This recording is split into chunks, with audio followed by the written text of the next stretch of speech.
Լիլիթ Գալստյան։ Տիկին Ղազարյան, շատ լավ էր, որ գոնե ձեր խոսքում փորձեցիք խմբագրել եւ պարոն Ռուբինյանի համար եւ մյուսների համար էլ հստակ պետք է դառնա,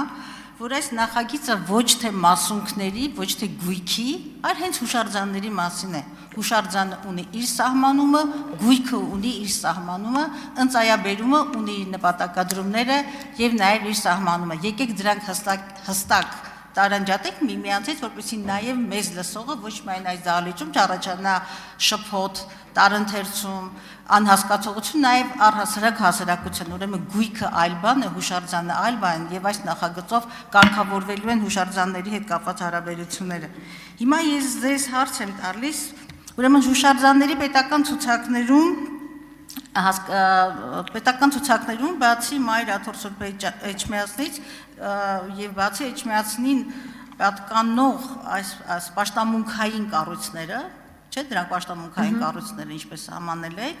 եկեղեցական վանական համալիրներ, տաճարներ եւ այլն, հուշարձանների պետական ցանկերում կան այլ հուշարձաններ, որոնք պաշտամունքային չեն եւ ինչու այլ եւ սեփականություն են տարբեր կազմակերպությունների, միգուցե եւ անձերի, ինչու այս կարգավորումը չի չեք մտածել տարածել նաեւ ոչ պաշտամունքային հուշարձանների առնչությամբ։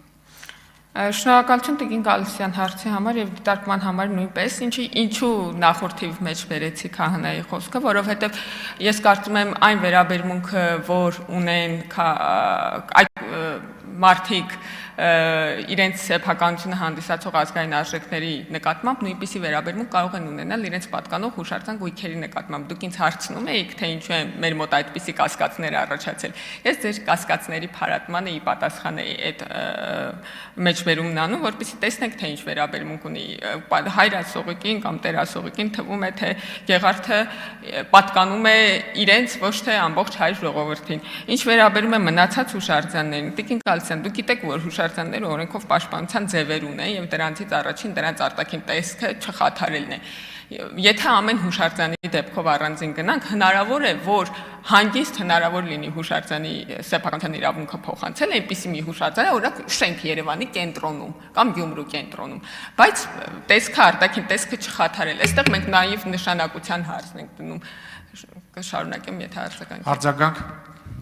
Տիկին Ղազարյան, բնականաբար ես պետք է ուզենայի ավելի երկար ելույթով ձեզ անդրադառնալ, կփորձեմ անդրադառնալ, բայց երբ որ դուք փորձում եք պատճառաբանել, թե ամեն հուշարձանի համար պետք է հատուկ կարգավորում անել, դա այդպես չի։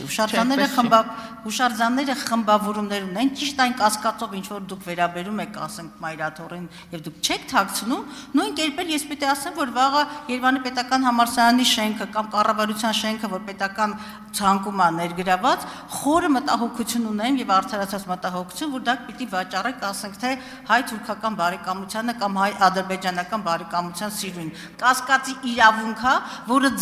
ձեր խոսքից հետո ես էլ իրավունք ունեմ այդ մասին խոսելու։ Եթե դուք չունեք որևէ փաստ եկեղեցապատկան որևէ շինության պաշտամունքային, ուրեմն պաշտամունքային կառույցի օտարման, հիմա բերել եք նախագիծ, շատ լավ, եկեք մտածենք, թե դա հուշարձանների պաշտպանության լավագույն դիրքերից է, բայց ինչպես դուք եք կասկածում, նույն կերպ ես պիտի կասկածեմ, որ դուք օպերան, կառավարության շենքը, Մատենադարանը վաղը պիտի օտարեք, ուրեմն դա ներառեք այդտեղ, այսինքն դուք իրավունք ունեք խախտել եկեղեցու անմեղության ավարտեք, եկեղեցու չէ, Կտիչ Ներսյանի, ավարտեք։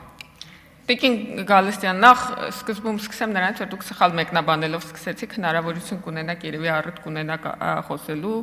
ավելի լավ կպատմեք, կհասկանամ ինչ նկատի ունեք։ Ուզում եմ ասել, որ օրենսդրական կարգավորումը երբեք չի կարող որևէ մեկի անմեղության կանխավարկածը խախտել։ Անմեղության կանխավարկած սարքել եք, չգիտեմ, ինչ։ Անմեղության կանխավարկածը կարող են դատարանները խախտել, չգիտեմ, երբ որ դատական գործ կա դրա վերաբերյալ ինչ որ հայտարար, միգուցե այդ դեպքում ասենք օրենսդրական կարգավորումը ոնց կարող է անմեղության կանխավարկած խախտել։ Երբ ասում եք, որ որևէ փաստ չկա, այդ երկու դեպքը դրվագը, որ իրենց պատկանող գույքը արդեն իսկ կոտարել են, առանց ընդ որում խորհրդի համաձայնության դա իրենց կազմակերպության ներքին հարցն է, հույս ունեմ կլուծեն,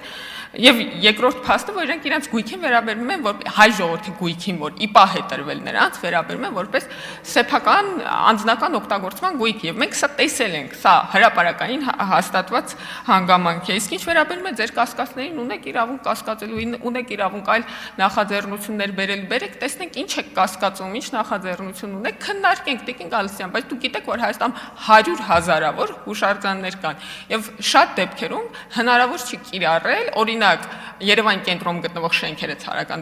ժամանակաշրջանին, որ վերցրել սարքել են,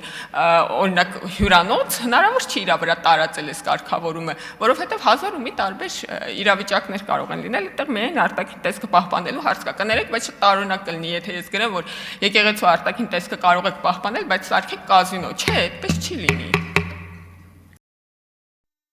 Հավանիչ տեսանյութը եւ բաժանորդագրվիչ նորությունները բաց չթողնելու համար